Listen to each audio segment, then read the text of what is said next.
41. Leremos apenas no momento versículos 37 e 38. Convido a você colocar-se em pé para lermos a palavra de Deus. Gênesis 41, versículos 37 e 38. Que nos diz assim: o conselho foi agradável a Faraó e a todos os seus oficiais. Disse Faraó aos seus oficiais: acharíamos, porventura, homem como este, em quem há o Espírito de Deus? Acharíamos, porventura, homem como este, em que há o Espírito de Deus? Obrigado, Deus, por tua palavra, que ela cumpra o propósito para o qual ela existe aqui entre nós. Dá-nos ouvidos para ouvir, coração para crer, e termos a nossa vida a partir de hoje modificada por ela mesma. Te agradecemos em nome de Jesus. Amém. Pode sentar, queridos.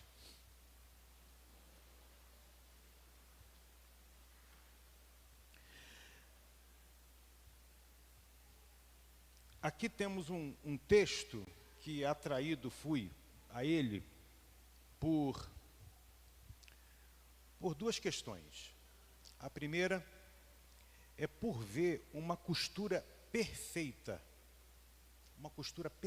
muito bem feita, nesse episódio, nessa história aqui, que envolve Faraó, José, povo de Deus. E isso me chamou muita atenção pensando nesta oportunidade. A costura perfeita que Deus fez na história, unindo pessoas, unindo situações, unindo épocas, unindo circunstâncias e fazendo ali uma costura muito bem feita. Só mesmo Deus tem essa capacidade de fazer essa montagem histórica tão bela. A segunda coisa que me chama a atenção a esse texto, por ele fui assim atraído, é por ver o soberano Deus se manifestando, e acreditem, na vida de Faraó. Faraó, que é tido por nós como alguém assim, símbolo de Satanás, símbolo do inimigo, mas esse Faraó é um Faraó diferente. E a forma como Deus se manifesta a ele também me chamou muita atenção aqui para a nossa meditação nessa manhã. Além da bela história costurada, nós temos também a vida de José, um tipo de Jesus no Antigo Testamento. Então essas são as coisas que me atraíram, que me projetaram a pensar um pouco mais nesse texto, pensando nessa manhã de um culto de gratidão a Deus, pela vida de um homem de Deus. Pensar que essa manhã não é apenas um momento de ganhar presentes, de lembrar de coisas boas, mas também de sermos impactados pela palavra dele, de sermos inspirados pelo agir de Deus na palavra.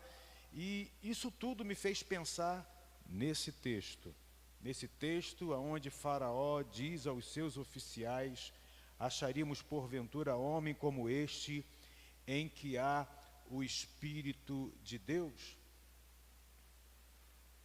Dizendo isso a José. Deus, ele se manifestou a Faraó num sonho dúplice. Você conhece muito bem essa história. Faraó vai dormir, tem um sonho de vacas gordas, e depois tem um sonho com vacas magras. E a dinâmica das vacas gordas e vacas magras, você sabe. As magras consomem as gordas. E depois, na sequência desse sonho, parece que foi dada uma pausa, né? Ele voltou a dormir, sonhou, e foi a continuidade do sonho. Ele sonha com espigas boas, bonitas, viçosas, e depois tem, no mesmo sonho, sonha com espigas mirradas. E as mirradas consomem as boas. E esse homem, nesse sonho, dado por Deus, impacta a vida dele. Com isso, Deus, veja, eu estou dizendo que Deus se manifestou a Faraó. Deus tira o sossego de Faraó.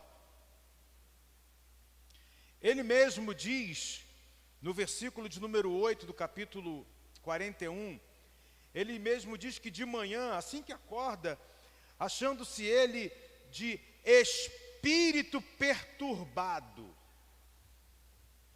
Ou seja, Deus se manifesta através de um sonho que o perturbou, tirou o sossego dele. Assim como Deus faz com muitos de nós. Deus tira o nosso sono, Deus tira o nosso sossego, Deus nos perturba muitas vezes, para que Ele, nisso tudo, vá se manifestando a nossa vida.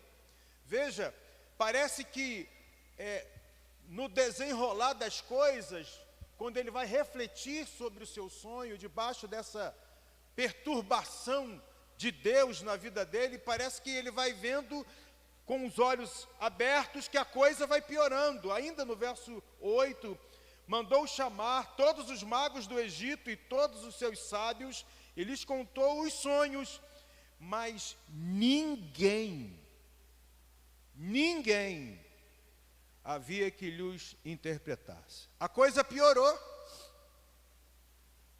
E a coisa foi piorando para o lado dele. Por 2 vezes ele diz, ninguém. No verso 24, as 7 espigas mirradas devoravam as 7 espigas boas. Contei aos magos, mas ninguém houve que mo interpretasse.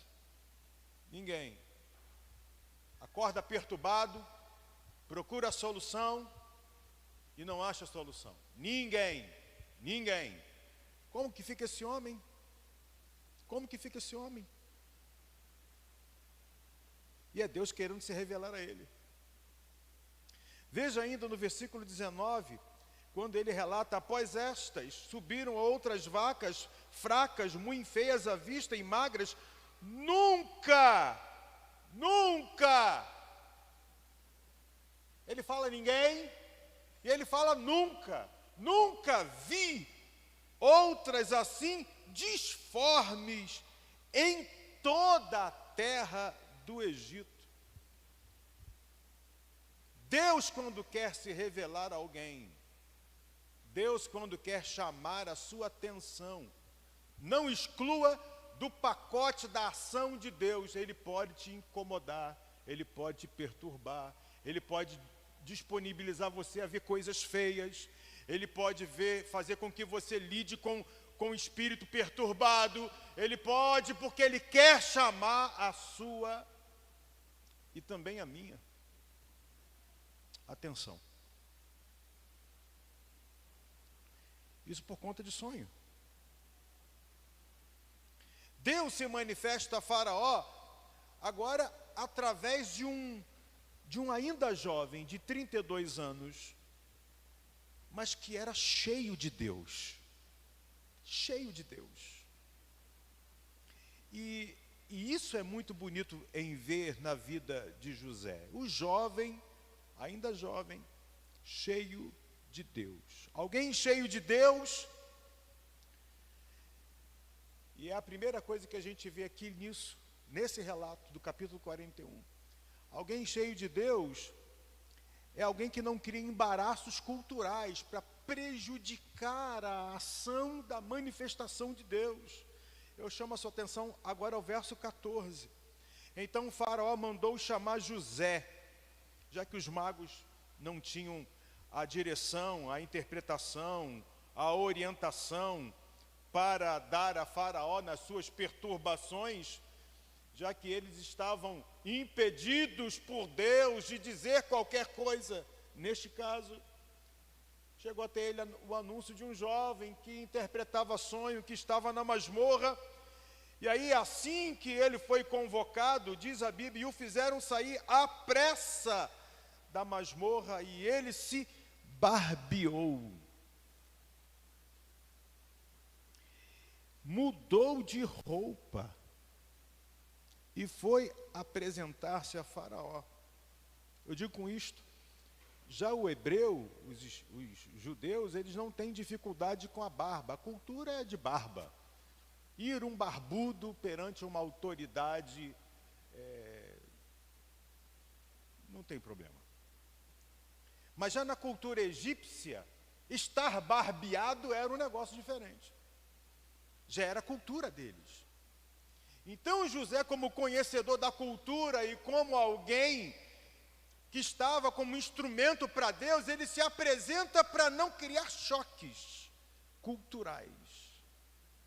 Ele vai lá, faz a sua barba, põe uma água de cheiro, se arruma, põe a roupa que podia pôr, para se apresentar ao rei. O que eu vejo com isso? Mais do que a barba, mais do que a roupa, mas o cuidado em não criar embaraço cultural numa relação transcultural. Alguém que se coloca no lugar do outro, alguém que não quer criar muros, que não quer criar cercas. Alguém que vive assim é alguém que mostra que é cheio de Deus. Ele era alguém cheio de Deus, porque não titubeava ao dizer quantas vezes forem necessárias, que tudo começa em Deus, tudo se desenvolve por Deus e tudo vai para Deus. Quando ele é convocado por Faraó, Faraó conta o sonho para ele, espera dele uma receita de bolo, espera dele uma orientação, outra. E o que esse homem cheio de Deus diz? Verso 16. Respondeu-lhe José: não está isto para mim. Sai da reta, né? Sai da frente.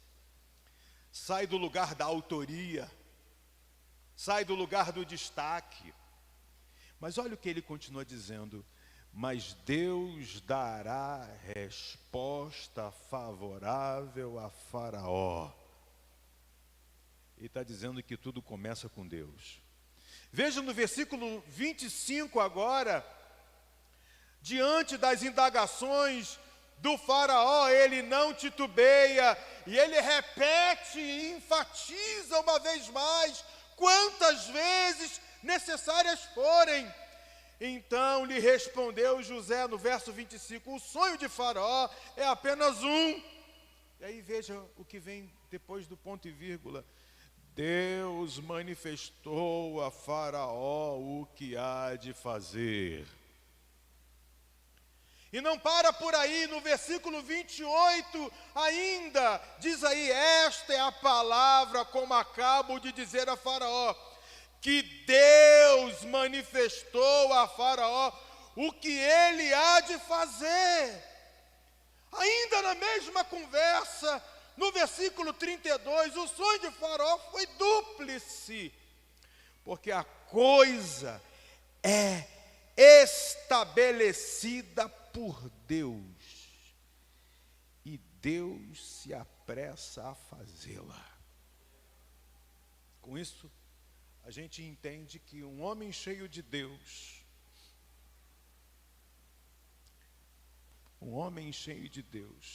se enquadra na palavra que Paulo disse. Tudo começa com ele, é por meio dele e é para a glória dele. Quem é cheio de Deus vive nessa dinâmica e repete isso e vive isso a vida toda. Por isso que José era um homem cheio de Deus. Um homem cheio de Deus estará afinado em corresponder aos assuntos urgentes de Deus, que você sabe, Deus ele trabalha Hoje, Deus ele trabalha a curto prazo, a médio prazo, a longo prazo e na eternidade afora. Temos que pensar assim. Mas quando o assunto é urgente, para agora, o homem cheio de Deus, ele estará afinado em corresponder aos anseios urgentes de Deus. Veja, no final do versículo 32, diz assim: e Deus se apressa a fazê-la. Ele percebeu que Deus tinha pressa com aquele negócio. Agora, veja no versículo 33, agora, pois, escolha Faraó um homem ajuizado e sábio e ponha sobre a terra do Egito, e vai dizendo o que seria necessário se fazer para atender aos anseios urgentes de Deus naquela situação. O homem cheio de Deus tem noção, afinação, ajustamento com o querer de Deus, está se enquadrando no tempo de Deus, e se Deus fala que tem pressa, ele já vai dizer, é agora que vamos fazer. A história é para já, não é para amanhã, não é para depois, é urgente. Alguém afinado em corresponder aos anseios de Deus. Diante desta abundante manifestação de Deus pelo sonho que incomodou Faraó, e através de ainda um jovem cheio de Deus, agora é a hora de Faraó, acreditem, Faraó, mostrar a sua atitude, o que está dentro dele perante essas abundantes manifestações. E aí nós entramos no versículo 37. A primeira coisa que Faraó diz, após essas manifestações que Deus utilizou-se, ele disse que o conselho que vem de Deus, uma hora dessas, emudecerá o conselho do homem. Após ele, com seus magos, seus oficiais, com toda aquela gente, ouvir todo o relato da manifestação de Deus e o querer de Deus, ele próprio, Faraó, acredite, Faraó, disse, o conselho foi agradável a Faraó e a todos os seus oficiais. Eu afirmei aqui que o conselho que vem de Deus, uma hora dessas, porque às vezes o conselho humano pode tentar se articular, pode tentar se contrapor, pode tentar dizer o senão, pode colocar um ponto de dúvida, pode colocar uma reserva, pode apresentar uma incredulidade, pode colocar os seus meios, os seus medos, os seus receios, os conselhos dos homens. Mas uma hora dessa, o conselho de Deus sobre o conselho do homem prevalecerá. E esse conselho humano se emudecerá.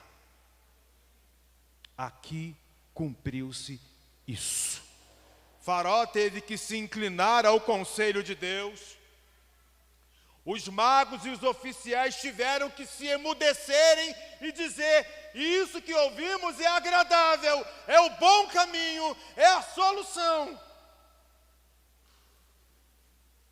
Foi a primeira coisa que Faraó teve que admitir, bem como os seus conselheiros. A segunda coisa que a gente vai ver é a teologia de Faraó. Olhem só.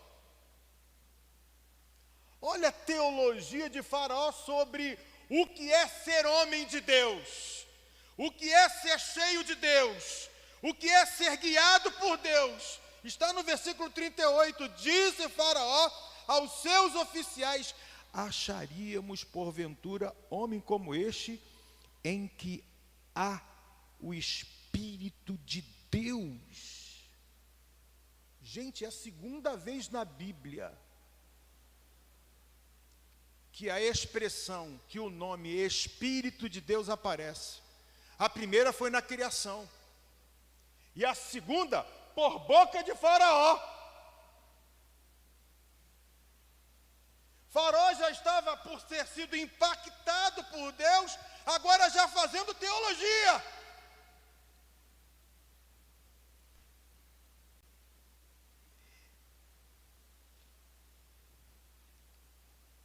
Ele já está vendo quem é homem de Deus, quem é guiado por Deus, quem é instrumento de Deus, quem é cheio de Deus.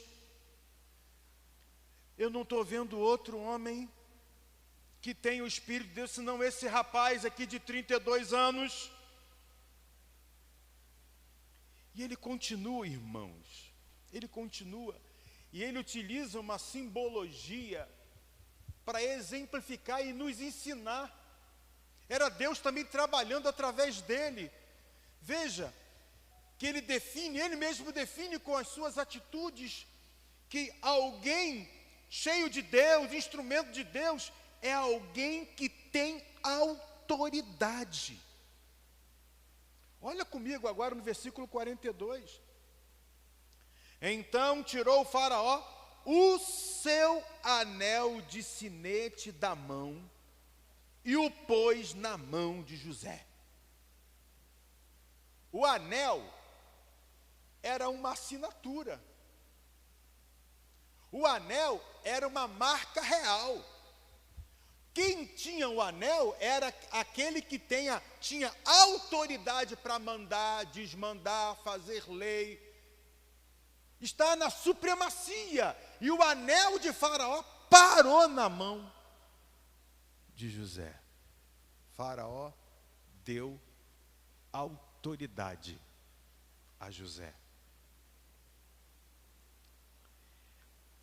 Homem cheio de Deus tem autoridade. Até aí não tem novidade nenhuma, não é? Até não tem novidade nenhuma.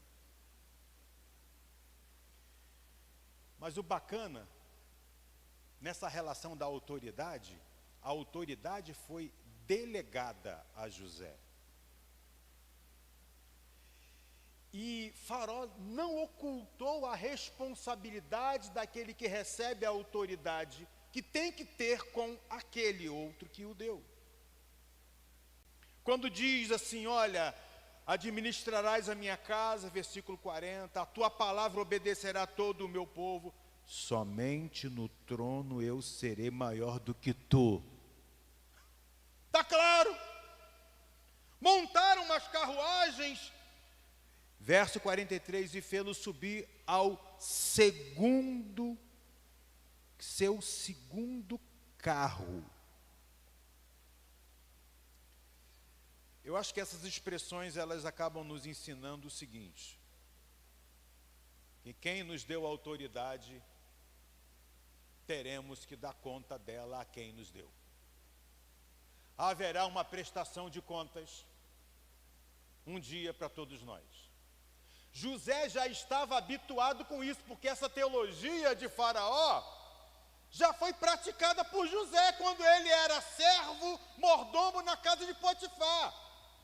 Quando ele disse, não, isso aqui não me é, eu tenho que dar conta ao meu Senhor de tudo que faço em sua casa. Então era a teologia de Faraó, era a teologia de José, é a teologia bíblica que nos encontra. Deus tem nos dado capacidade diferentes, individualizadas. Autoridade, unção, graça, dons, talentos, recursos, inteligência, tudo que você tem foi Deus quem deu. para o exercício de algum plano, de algum projeto que Ele te deu. Agora, não se esqueça de que você vai ter que dar conta disso um dia. Você vai ter que dar conta a Deus, aquele a quem te deu isso, um dia. Não pegue aquilo que Deus te deu, que você bem sabe que é para a edificação de crentes, o desenvolvimento da obra de Deus, salvação de almas, abençoar as vidas, e enterre. Porque um dia Deus vai te pedir conta daquilo que Ele te deu. E você vai apresentar o quê? O dom, o talento que Ele te deu, enferrujado, não multiplicado. Veja, um homem cheio de Deus, na teologia de Faraó, é alguém que é separado. O texto fala de anel, símbolo de autoridade. O texto fala de vestir roupas de linho fino. Ele não estava despido ali porque anteriormente, quando foi convocado, ele foi barbeado e vestido. Mas agora parece que a coisa mudou. É linho fino. Isso chama-nos a atenção. Se formos olhar para Apocalipse capítulo 19, versículo 8, vai falar lá de uma multidão que está louvando o Senhor vestido de linho fino, branco, puro, resplandecente, que são os atos de justiça dos santos. Está falando de crente. O que está acontecendo aqui com José é que, sem talvez e muito entender Faraó, mas agindo ali naquela cerimônia, José estava sendo separado para um algo especial. Tanto o anel aponta para dignidade e realeza, tanto essa veste aponta para honra, dignidade e realeza. Mas eu quero trabalhar com vocês na ideia de ser separado para, num caráter exclusivo, numa dedicação exclusiva. Na nossa conversão, nós fomos considerados, no entendimento de Pedro, como povo de propriedade exclusiva. Tem essa questão do exclusivo na nossa conversão, na nossa vida como crentes. José já havia dito, essa questão da exclusividade, da dedicação separada para Deus, em viver para Deus, quando a mulher de Potifar, que não deveria ser uma mulher desprovida de beleza, para não falar outra coisa, quando o convida, quando perturba ele por dias, e ele diz assim, como é que eu vou pecar contra Deus? Como é que eu vou sair do objetivo para o qual eu existo? Como é que eu vou fazer isso contra o teu marido? Ele está reafirmando ali que ele é separado,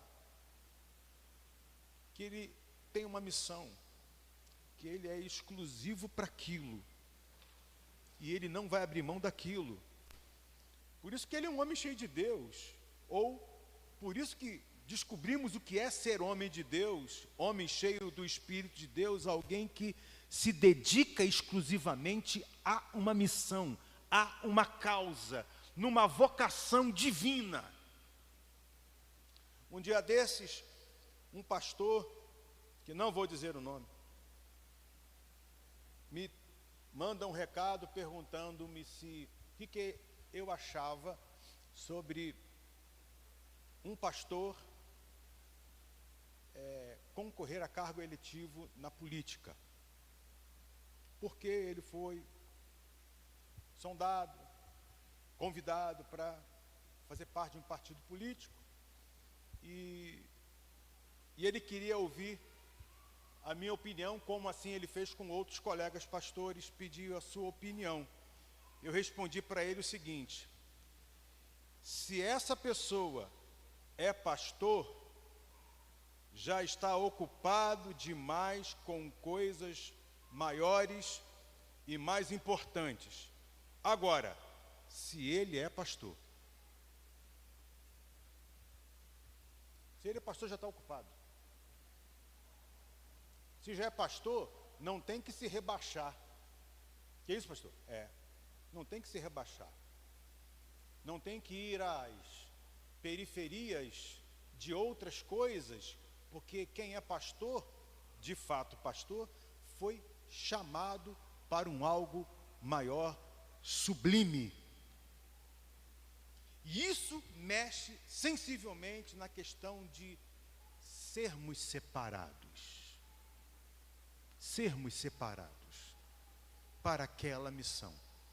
Eu queria ser advogado, não que eu não posso ser hoje. Eu queria continuar minha carreira de militar. Já estaria aposentado até. Eu queria fazer um monte de coisas.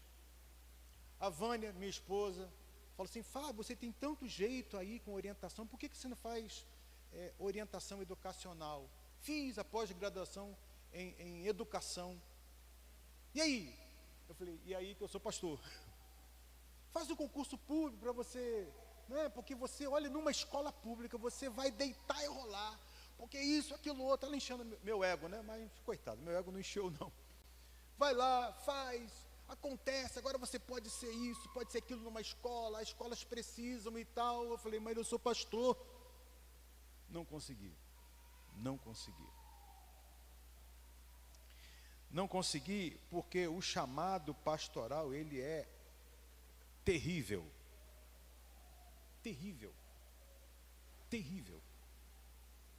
Quando Jesus nos veste com uma missão, quem tem o vestir dessa missão, sabe que é separado para aquela missão. Faraó vestiu, fê-lo vestir, homem separado por Deus, para uma obra de caráter exclusivo. Não é bico, não é com o tempo que sobra, não é para me alhar alguns trocados,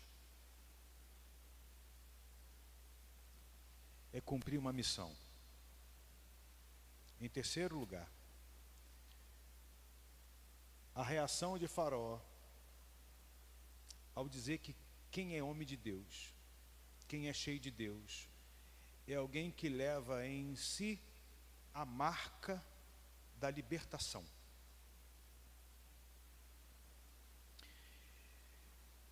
Eu fiquei agarrado com esse negócio aqui, ó, no versículo 42.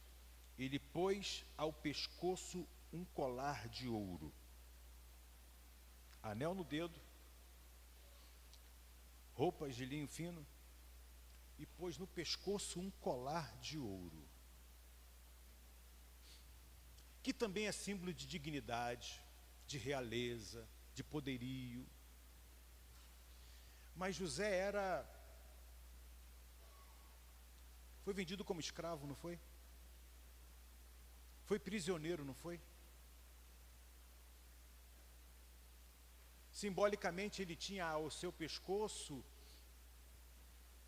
um cordão de ferro, símbolo de escravidão.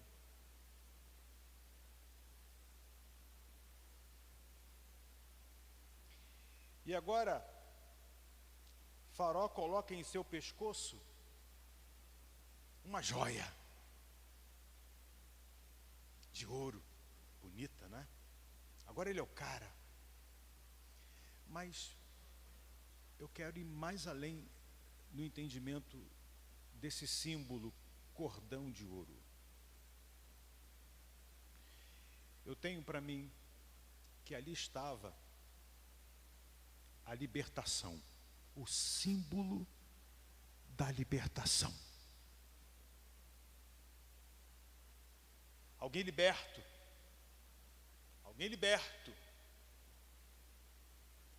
alguém sobre o qual as cadeias caíram, Alguém que foi levantado como homem cheio de Deus.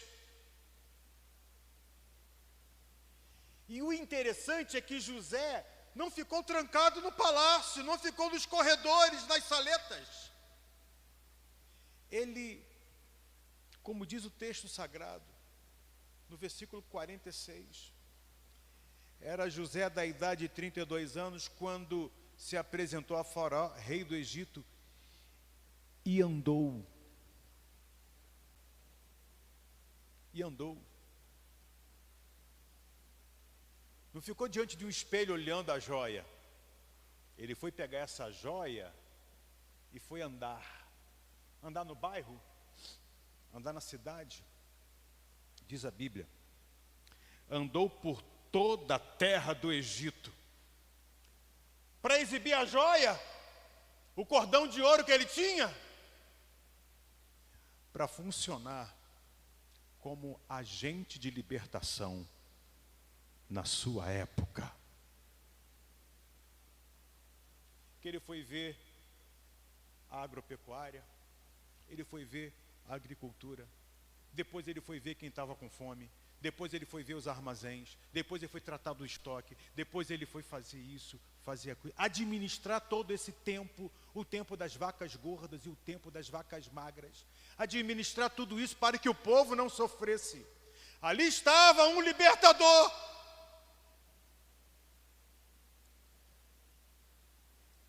José é tipo de Jesus no Antigo Testamento.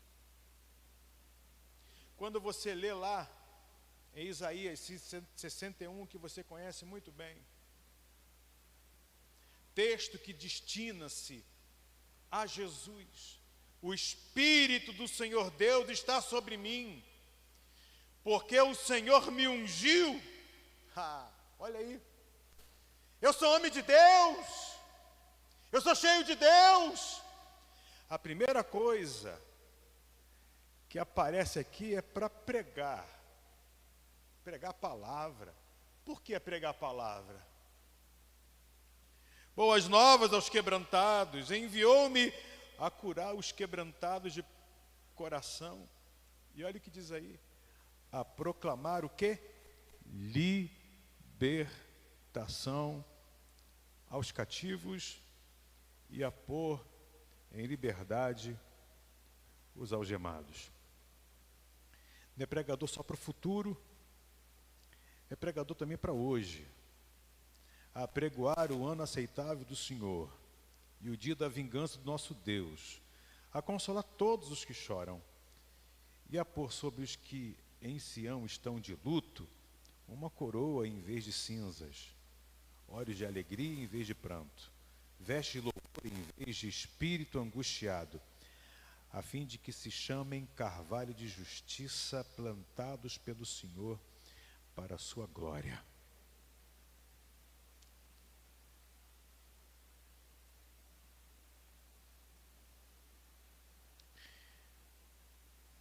Segundo a teologia de Faraó, José era esse cara. Era esse cara.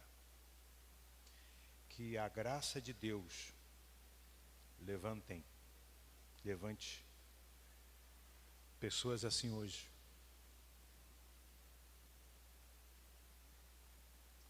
Que tenham autoridade, que sejam separados e que estejam para a libertação dos oprimidos e cativos através da poderosa palavra de Deus, do Deus que se manifesta por sonho, anjos, também pela tua vida, que vai fazer com que até os poderosos, como Faraó, reconheçam que não há Deus como Ele.